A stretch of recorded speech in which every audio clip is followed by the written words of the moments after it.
In this video, we're going to show you how to use a simple amortization table in order to find the future value in an account. This is a problem that I did in a previous video using one of the built-in future value formulas, but we're going to use the amortization table in order to calculate our value. So in this table, we're going to start with $5,000 in our account.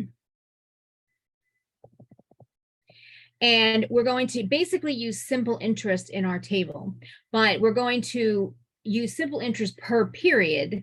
And then each time we have a compound, we're going to move the end value from that simple interest period to the start of the next period. So let's build our table.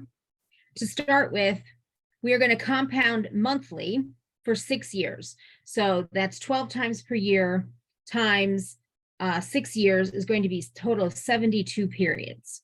So I'm going to build my table and I'm going to make sure that everything copies properly. My first value is a 1. My second value is the previous value plus 1. And then I'm going to copy this down until I get to 72 periods. There we go.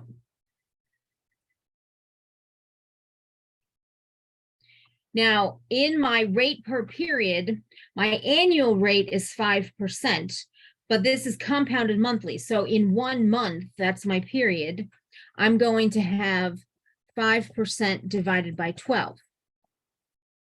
And then the interest earned is just going to be simple interest. There's one time period, and I'm going to multiply my principal times my interest rate for that period. And then my end value is simply going to be my start value plus my interest earned. And then what I'm going to format these as dollars just to make everything look nice. And not my rate, that's a percent. And then what I'm going to do is I'm going to copy some of these values down into the next line. So my start of my my next period, my second period, is going to be the end of period 1. The interest rate is going to be the same. And then the interest is going to be calculated the same way as before. So by multiplying the starting value by the rate. So I'm going to copy that formula down. And then this formula is also going to be copied down. It's the period at the principal at the beginning of the cycle, and then plus the interest at the end of the cycle. Copy that down. And so you can see I've earned a little bit more interest because my starting balance is a little bit higher. And now that I have my second line set up with all of my equals to's up here and everything, I can now copy the entire line down the table until I've gotten to my 72 payments. And if you look back at the previous video that we calculated using the future value formula, this is the value that we obtained at the end of our period was $6,745.09. And in fact, if we want to calculate it again, we can do that. Future value, the rate per period, the total number of payments is 72. There's no payment, and then the present value is 5,000. And again, we get this because it's an accounting formula. We get this negative that we can get rid of. And so we get exactly the same value as our future value formula using the simple interest and an amortization table. By treating each period as a simple interest formula and then calculating copying down the value from the end of one cycle to the beginning of the next.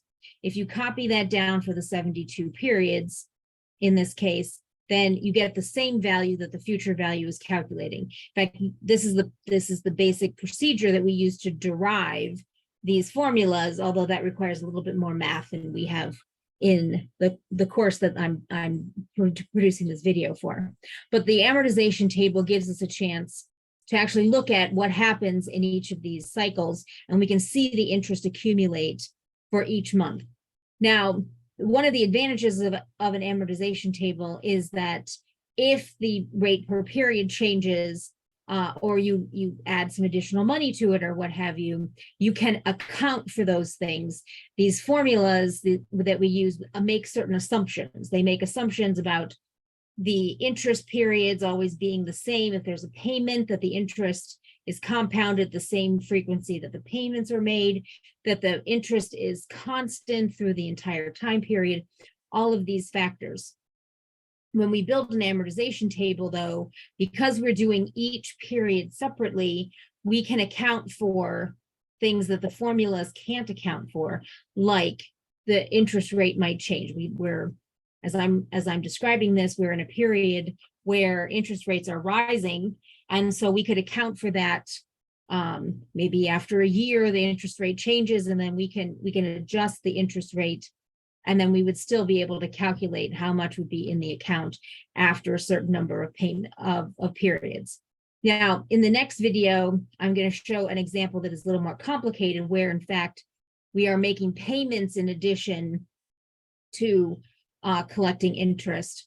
And so that will be a little bit more complicated. It'll have an extra bit of information, but it will allow us to make adjustments for if the payments are different each month, or if the interest rate changes, or other things that our payment formulas don't normally allow us to do.